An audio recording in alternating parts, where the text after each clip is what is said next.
Hello, everyone, and welcome to another installment of Tirtzu's Zionist Salon. I'm Doug Altabef, the chairman of Tirtzu, and I am really excited today to have with me someone who is undoubtedly one of the most astute and knowledgeable observers of the Israeli political and social scene. Of course, I'm referring to Professor Gadi Taub.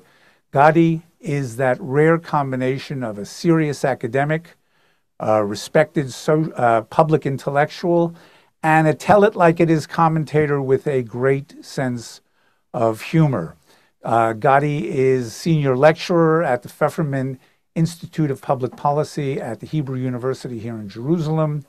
He holds a PhD in American history from Rutgers, and he's the author of several books, most recently and perhaps most notably because it became a bestseller in Hebrew, Global Elites and National Citizens in Israel, the U.S., and the West, which is an amazing topic and one that I want us to focus on today. So, Gadi, you know what we would say in my native New York is that you are a model conservative. You are a liberal who's been mugged. And you've taken that, you have the leading conservative podcast in Israel, Gatekeeper, and you'll tell us how we can access that later on. But before I turn it over to you, I want to just set the stage for some background for where we have been. For any of our viewers who may have been under a rock for the last several months and not really following what is going on here. It's November of 2022. There are yet another election here, and amazingly, unlike the past elections, which have been largely indecisive, there is an ideologically right-wing coalition that is voted into office with a majority, 64 out of 120 seats, and you have the beginnings of a coalition being put together. This stands in stark contrast, as I said, to what preceded it, including the most recent government, which was an ideological hodgepodge held together really by shared hatred of Bibi Netanyahu. So now Netanyahu is prime minister yet again.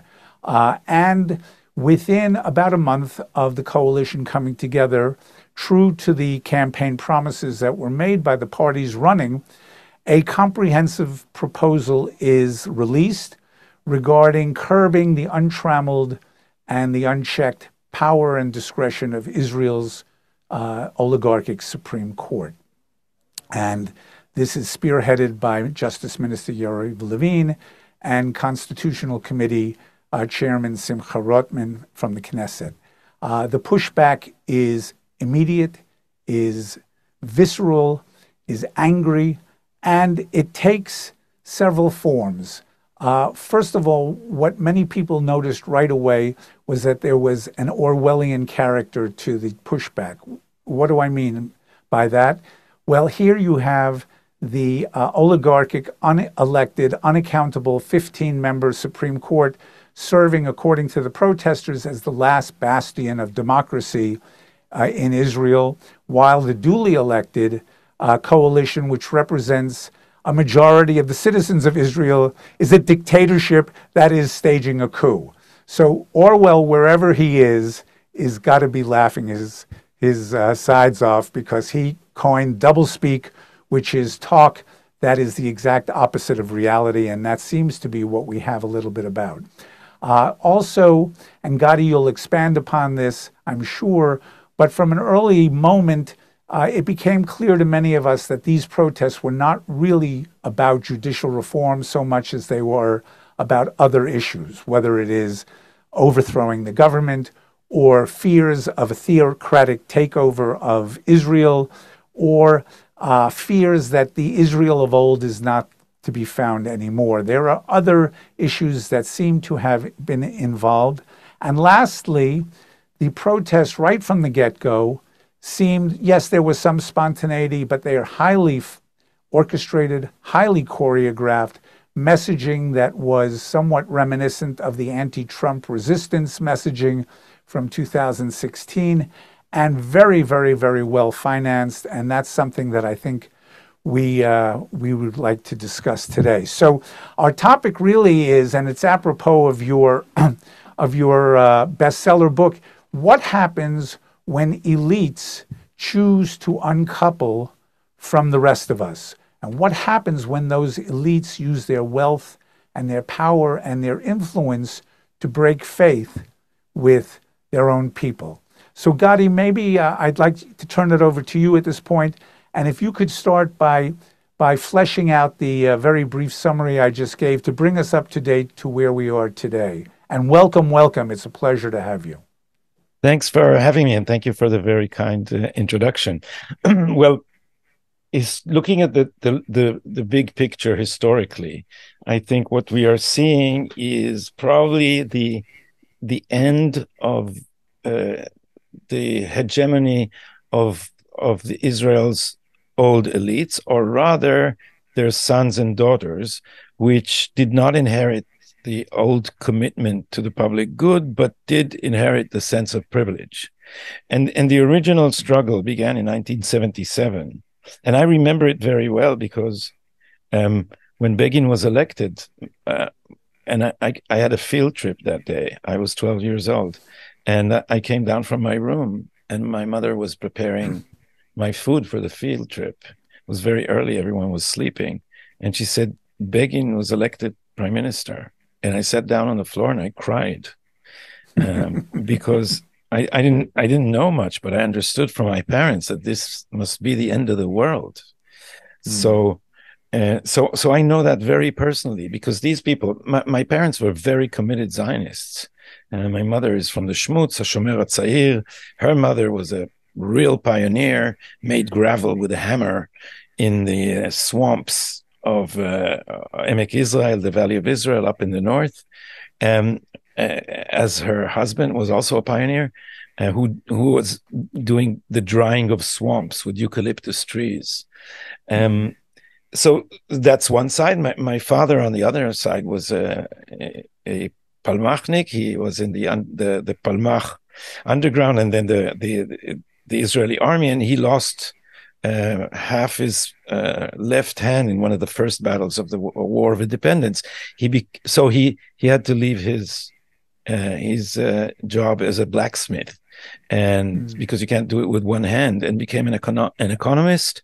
He was the Secretary General of the Bank of Israel, and then head of the Securities and Exchange Commission. So he was very high up in the old Mapai left labor Zionist hierarchy. And when Likud came to power, he was dismissed, but he refused to go to the private sector because he said, I came here to resurrect Jewish independence, not to make money. And he took over a public publishing house and published the Encyclopedia of the Bible and other gems. So I come from you're from Zionist royalty, Gadi. Almost royalty. It was not the first. Well, I mean, your bona fides are really quite significant, very serious. Absolutely. But my parents they had a very strong sense of a serving elite. Now, when Likud took over, it was a very scary moment for this elite, because they've convinced themselves that fascism is upon us. And then came the peace with Egypt, So it was we had to reconsider everything. But their friends, or many of them, began to organize in order to stem the rise of ultra-nationalism and what they perceived to be as a danger to Zionism. So while my parents gradually accepted that Likud was not the end of the world, a lot of their friends and the old Jerusalem elite thought that it was, and they began to transfer the centers of decision-making from electoral politics to the bureaucracy, and especially to the Supreme Court. So this is the big picture, and it's not just, a right-wing interpretation of it. This is, there's a classic book by leftist, now I would say even radical leftist, liberal Professor Menachem Mautner, who demonstrated how politics were moved gradually to the Supreme Court.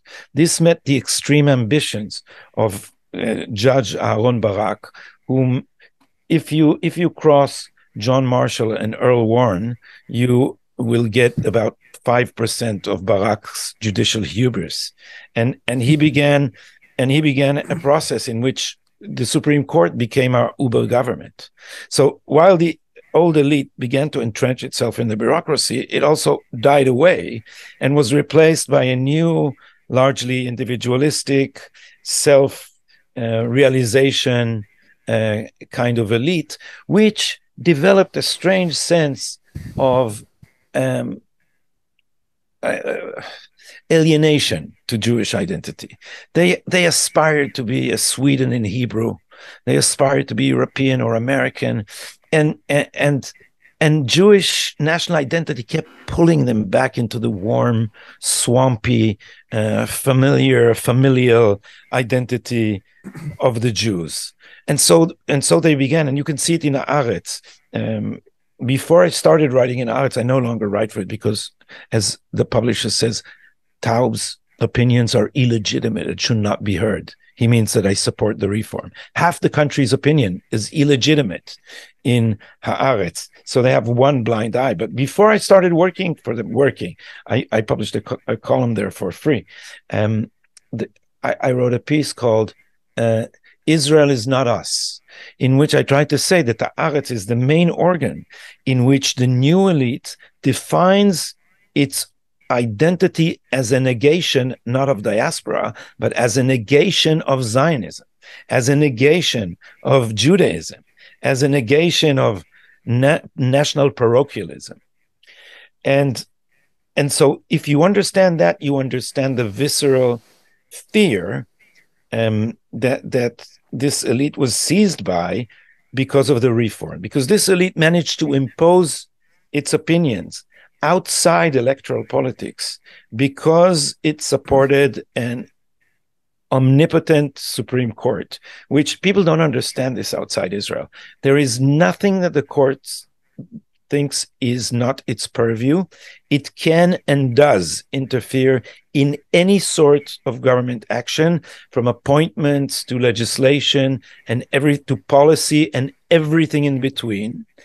And it also holds a doctrine in which the legal advisors to the ministers, who are supposedly within the executive branch, right, but are actual offshoots of the judiciary, and the judiciary holds that they have veto power over ministerial policy. So basically, we live in a bagatzokratia. The best translation should be a juristocracy, the rule of jurists. And now came Yariv Levin, and I'll stop here. I just going to interrupt you for 1 second. Yeah, sure. A couple of months ago, I did a webcast, and one of my panelists was Judge Michael Mukasey, who was a very distinguished judge in the United States. He was also President Bush the Younger's Attorney General for a couple of years. And we were talking about the Supreme Court. He said, I don't recognize this. I can't make any sense of what your court is all about, that there is no requirement of standing, there's no requirement of judiciability, this idea of untrammeled reasonableness. It doesn't resemble any court in the Western world that I'm familiar with. Yeah, and now the court is moving. First, the court initiated a judicial revolution in which it said that a set of laws, which we call basic laws, is now our constitution. It's the only constitution that was never ratified by the people in any democracy. There's no such thing. It's also not called a constitution. And the court unilaterally declared, or Judge Barak did, that it's a constitution. And based on this constitution, it began to strike down laws. Now it is demanding to strike down or to interfere with basic laws too. So imagine a Supreme Court in the United States that demands to exercise judicial review over the Constitution of the United States. Right. So it's not clear in the name of what they're going to do it. And now they've invented an instrument for themselves, which enlarged the concept of incapacitation to say that if the prime minister has a conflict of interest, the legal counsel to the executive, who also holds the sword of the prosecution, because he's also the attorney general, can declare the prime minister incapacitated and remove him from office, Doug. I just want to make sure that this registered and you don't think that I'm dreaming. They are actually saying that an appointed official can dismiss an elected prime minister based on his subjective judgment on whether the prime minister has a conflict of interest regarding his duty as a prime minister. So we have a Supreme Court that thinks there is nothing it cannot do and nothing is outside its purview. So this is how the elite continues to rule. And this court is highly progressive.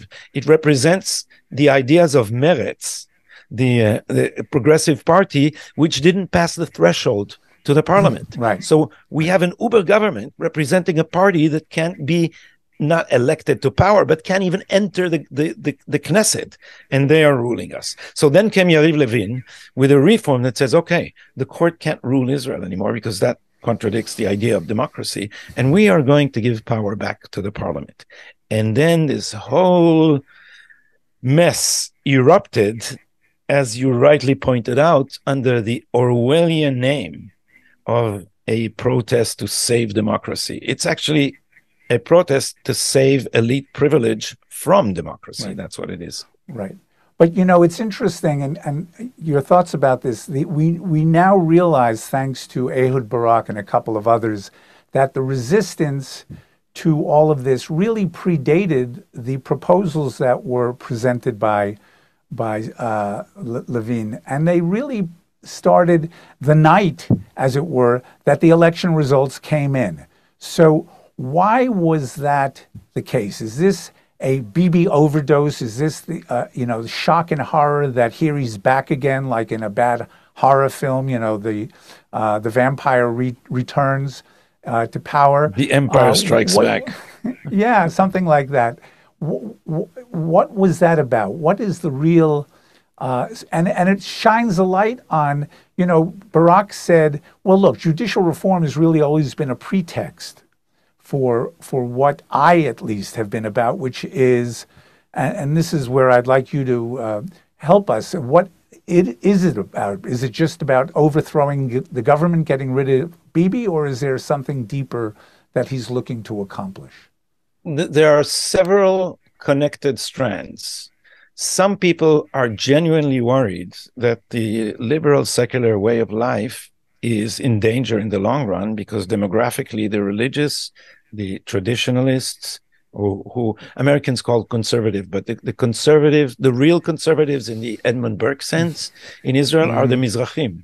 Right. They did not experience the jarring break of modernity and the resulting crisis in Judaism of the Haskalah, right. the Jewish Enlightenment and secularism. And for them, you can, because, you know, in Ashkenaz, in Europe, there was a split between the Enlightenment Jews and the ultra-Orthodox reaction. And Zionism stemmed from the secular branch. And so there was hostility between religion and nationalism and Zionism. While for the Mizrahim, there's a continuum. So for me, to see Haredi Mizrahim rabbis who are Zionists was incomprehensible 15 years ago. Now it's becoming more and more so because of the alliance between the right and the Haredim.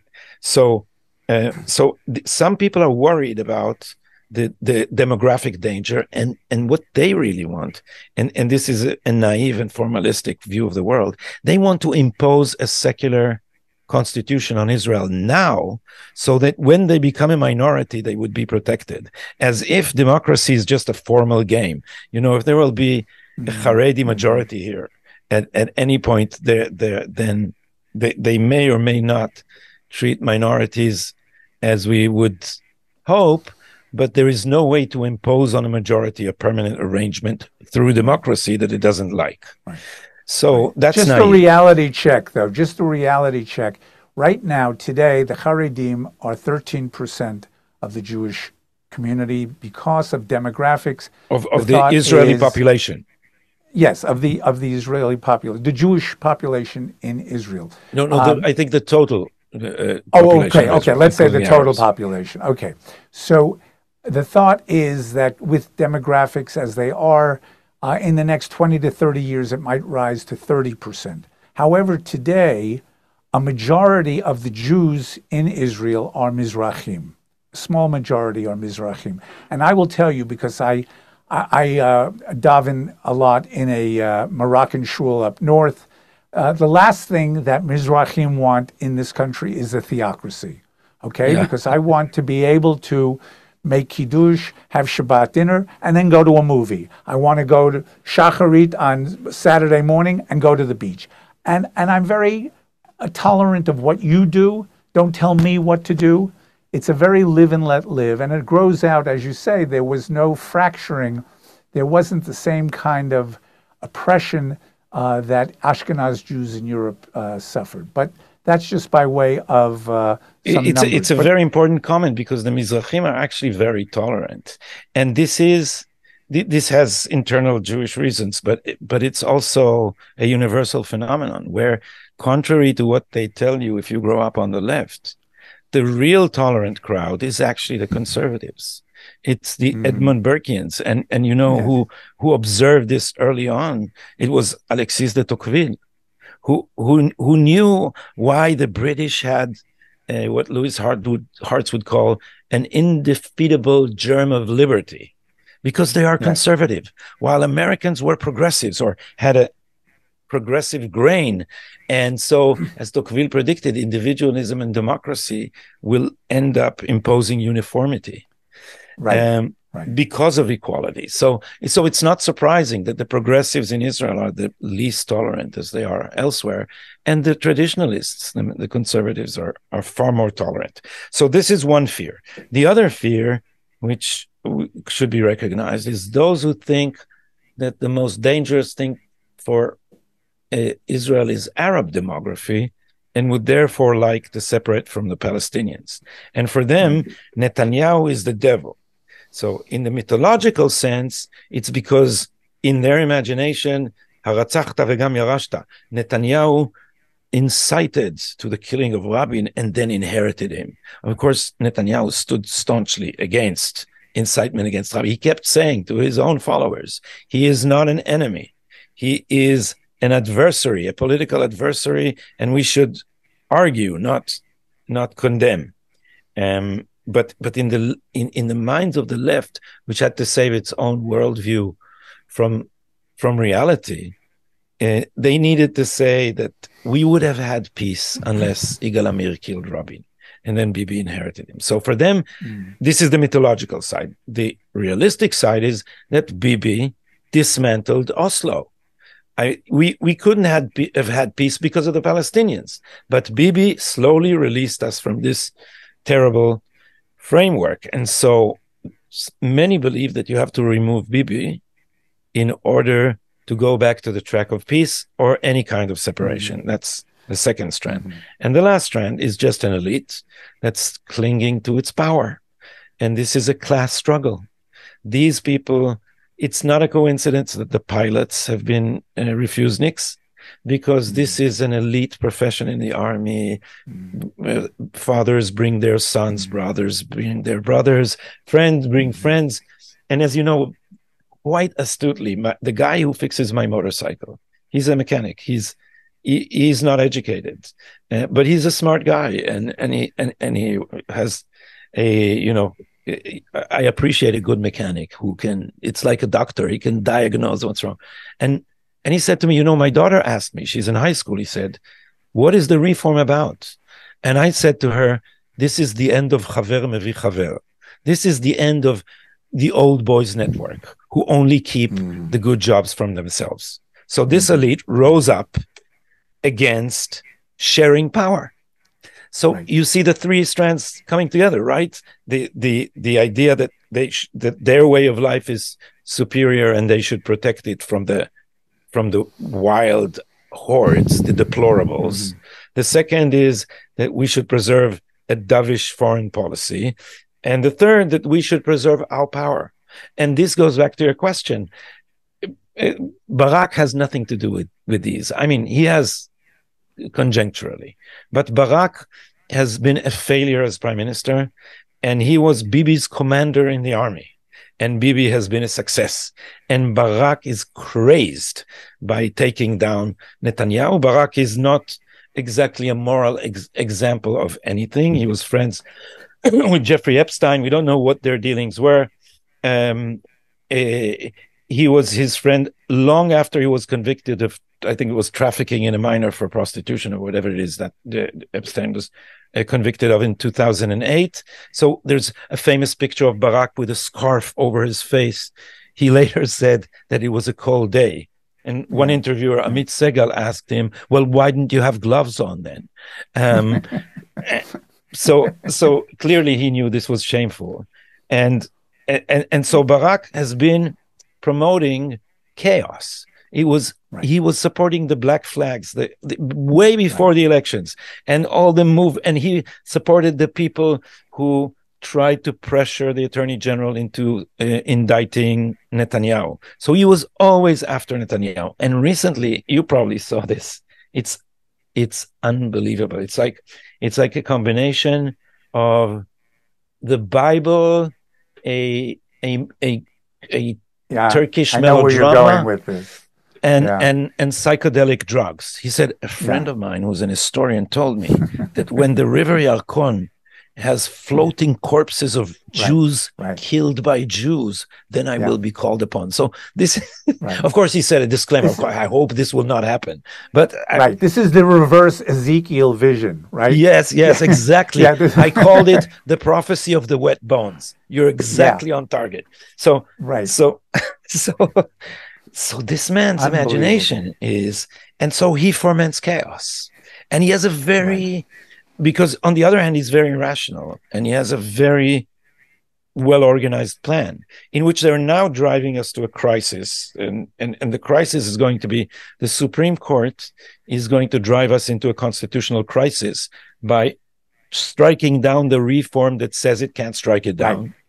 And on the other hand, Barak and his crew have been encouraging the brass in the police, the Shabak, the security services, the Mossad, and the police to disobey the government and swear allegiance to the court, which is illegal. And they've been calling this attempt at a coup a defense of Israel against a coup. Here's George Orwell for you. Yes.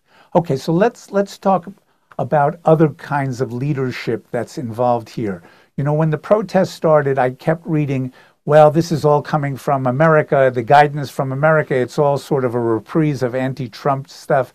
But as time went on, we realized, and you've been instrumental in pointing this out, that no, a lot of this is coming from Israeli business elites, and particularly in the high-tech sector. Now, there's a certain irony here, because hatred of Bibi, and you'll clarify this, I mean, it was Bibi who started the whole privatization initiative over 20 years ago under Ariel Sharon when he was finance minister, which really was instrumental in leading to Startup Nation and the whole tech explosion. But these guys hate him, and I think, and maybe you know the real facts here, to me it was absolutely revolting that I believe that they went to the U.S. credit agencies to talk down the Israeli economy, to warn about what would happen if there were judicial reform and how it would destroy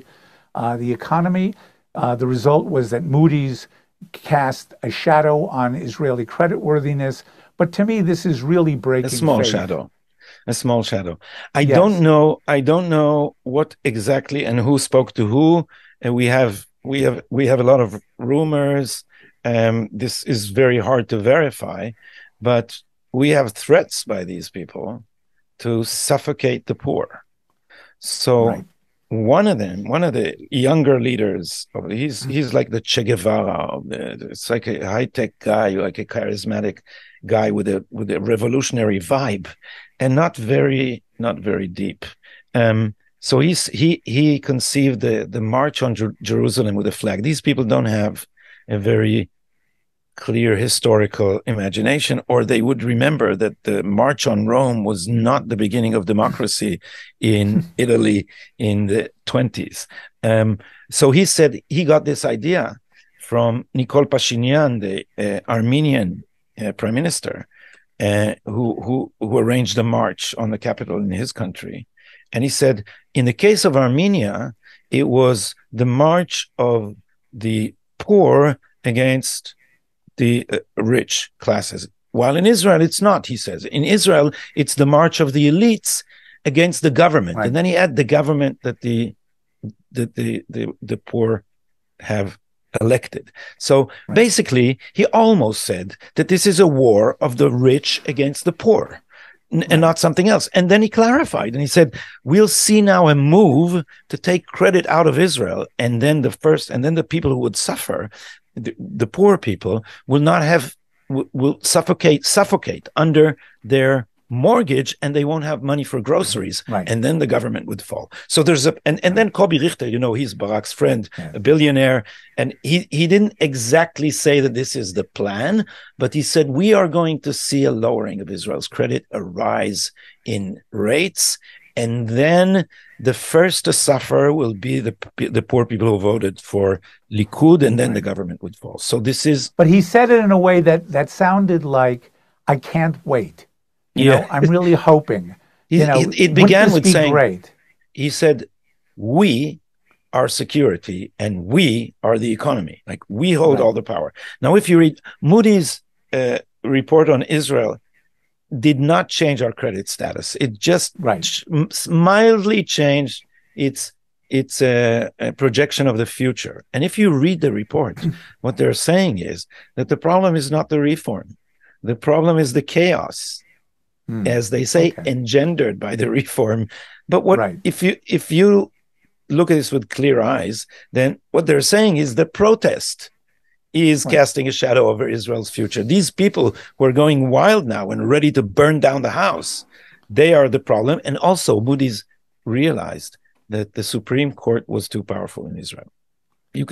So basically, if you read between the lines, they actually almost say that the reform is that they're on Yariv Levin's side. Right.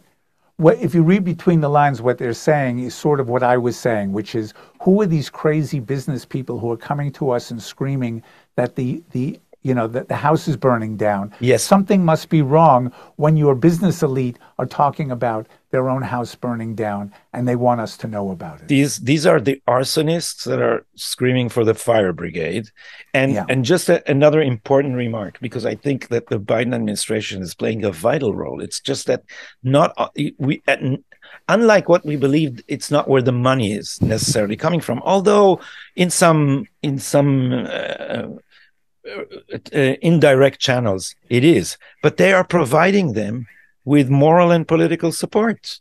And of course, their spokesman, Tom Friedman, which I made a little fun of in my tablet piece, because I think he's a completely ridiculous, pompous, I'm not going to say anything slanderous, but he's completely ridiculous and pompous and doesn't understand Israel at all. But the Biden administration wants to get rid of Bibi, because Bibi is the only guy who can embarrass them greatly with their Iranian policy. So they are working against Netanyahu diligently. So you have an ambassador in Israel who's telling the prime minister to abide by what the opposition is demanding, put a brakes on judicial reform. But also, and it is crucial to say, what ended up halting the reform is not economy. It's not the protest in the streets, like they like to say. What halted the reform was the danger of collapsing the army, because these people, some of them in crucial duties in the army, hold our security oxygen. I was just going to ask you about this. The weaponization of the IDF, which to many people is the most frightening outcome or result of all of these protests. Give us a sense of how real that is, how actual, how pervasive, and is there basically a rooting interest of the senior people in the IDF for this, or where do they stand in all of this? It's complicated because it started with the pilots, and the pilots belong to the same elites. Some of them have completely bought into the dictatorship, messianic dictatorship BS that the protest and Barak have been selling to them. But they also belong to this elite who rules us through the court, which they like to call democracy, but which is actually oligarchy. And what I thought should be done is, when the first pilots did this, they should have been dismissed from the army, regardless of how important they are, because Ben-Gurion, when he had mutinies, even amidst a terrible war, people on the right don't like me reminding them because they talk about another lesson of the episode, drowned Altalena, which was a ship with ammunition when we needed every bullet, because the Etzel wanted to have a say in distributing the weapons. And then he dismantled the Palmach to the left also, and then also the Haganah. The Haganah was no longer in existence, but he pushed the Haganah officers further down the ladder and put British, Jewish generals or commanders with the British army experience. Because Ben-Gurion understood, like Max Weber, that if you don't have a monopoly on the use of legitimate force, then you don't have a state. And this is what the chief of the staff should have done, and if not, then the minister of defense, and if not, then the prime minister. They should have dismissed the first. And why didn't they? Why do you think they didn't do that? Several layers.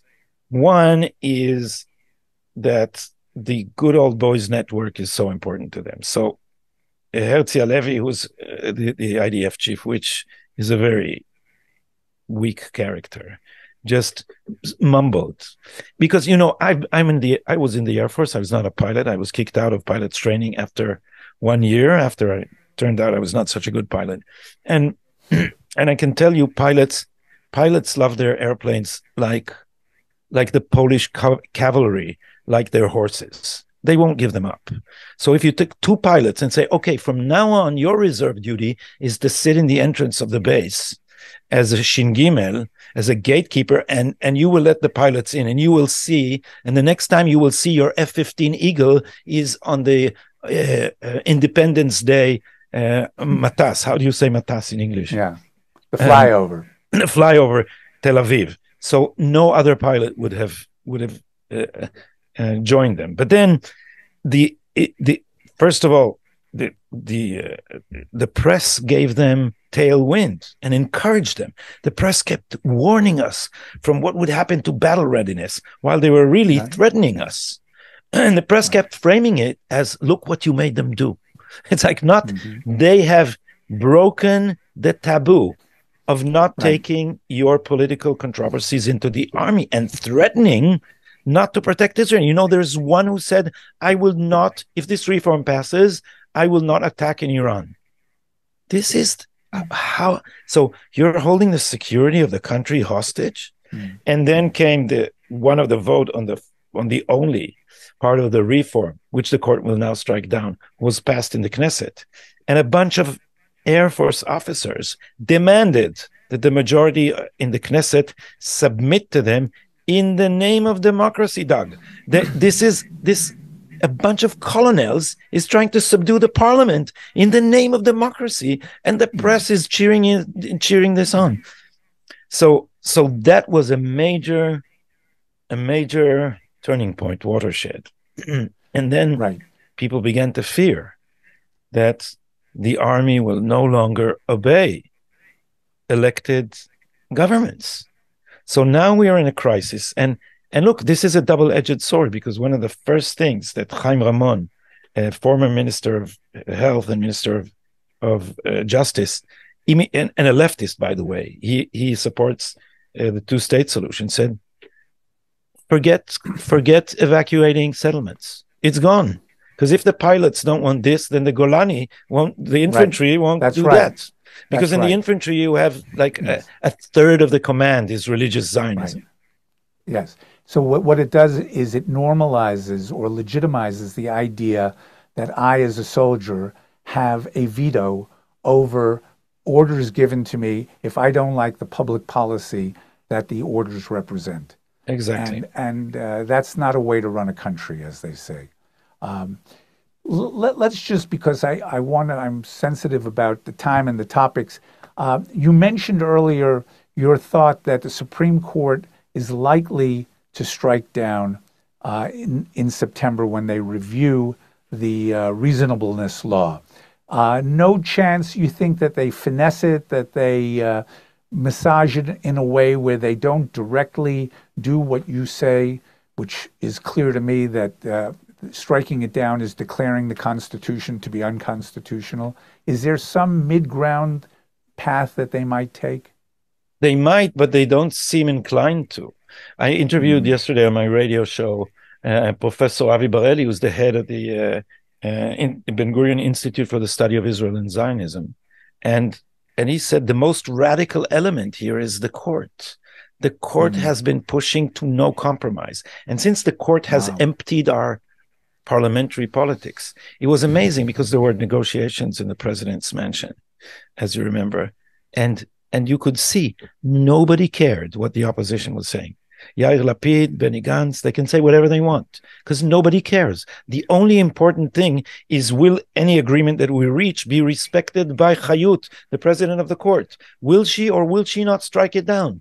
So it's the executive and the judicial, and parliament just doesn't count at all.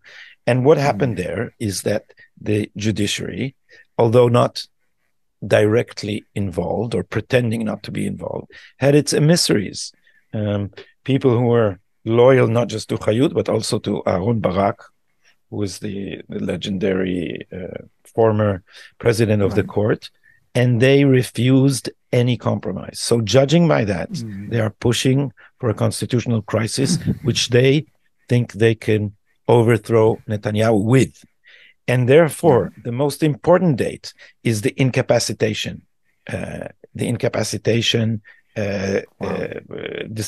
Debate in the court, or whatever they will rule in the 28th of September.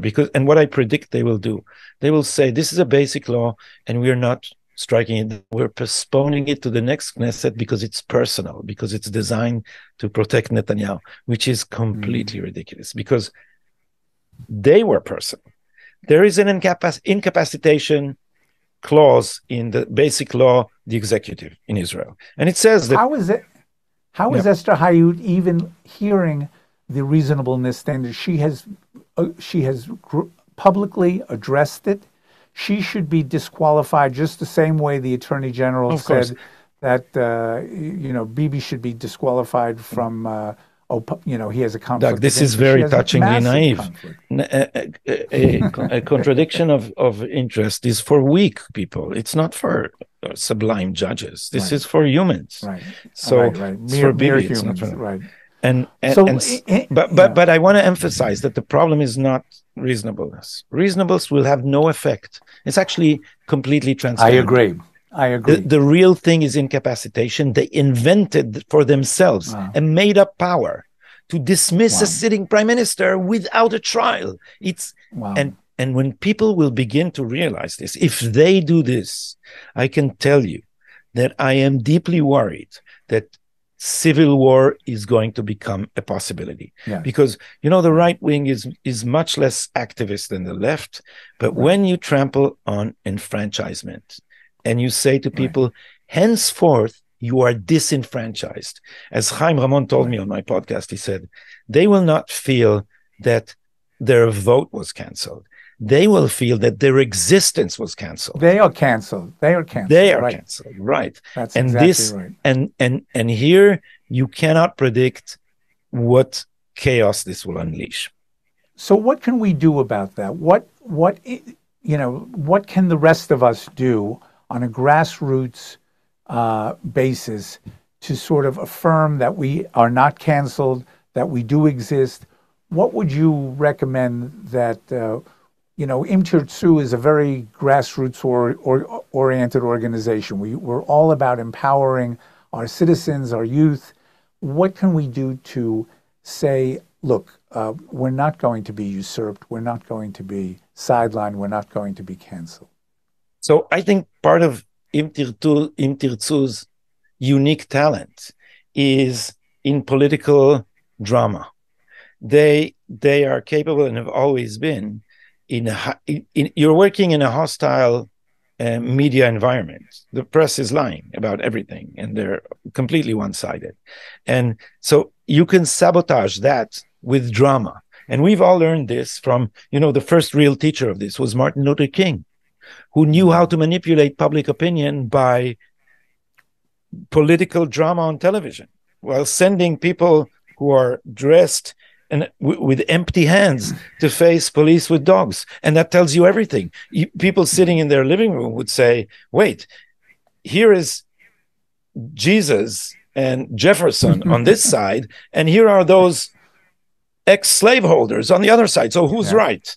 So this is what he did. And Tirtzu are very talented at doing that, in demonstrating the absurdity and the craziness of the other side, in sabotaging their doublespeak, in sabotaging their attempt to frame and symbolize this as a defense of democracy. So they've been doing these things, and I recommend they do it. They do it a lot. They do their own guerrilla kind of politics. They're as good as those lavishly financed organizations on the left. And secondly, the grassroots work of demonstrating inside institutions. This is a students' organization. Inside institutions, I have a rule. I don't criticize my own university publicly. I do it within the institution, but I can criticize other universities. So other universities, or academia in general, is now organizing labor strikes against the reform. And how should students feel if they support the reform? So Tirtzu can bring that to public attention in a dramatic, effective way. It can also help in organizing demonstrations, and there is a lot of other volunteer work. Now, and it's amazing what people do. I have a podcast in my radio show, and I opened a WhatsApp group and I asked for people who volunteer to edit videos, because now, TikTok is a very important platform. And so I have a little army of volunteers taking snippets from my television appearances, turning them into effective TikTok videos. I don't have a TikTok account, and spreading them.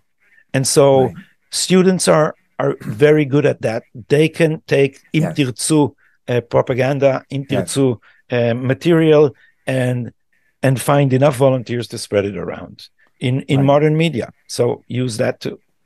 Right. Okay, last question for you. Let's fast forward 1 year. Paint the picture of what you might envision. Does this government continue to be the government? Are these issues still front and center? Will there be any progress made vis-a-vis the court? What do you envision a year from now? I envision very little change. I'm sorry to say. This crisis is an ongoing thing.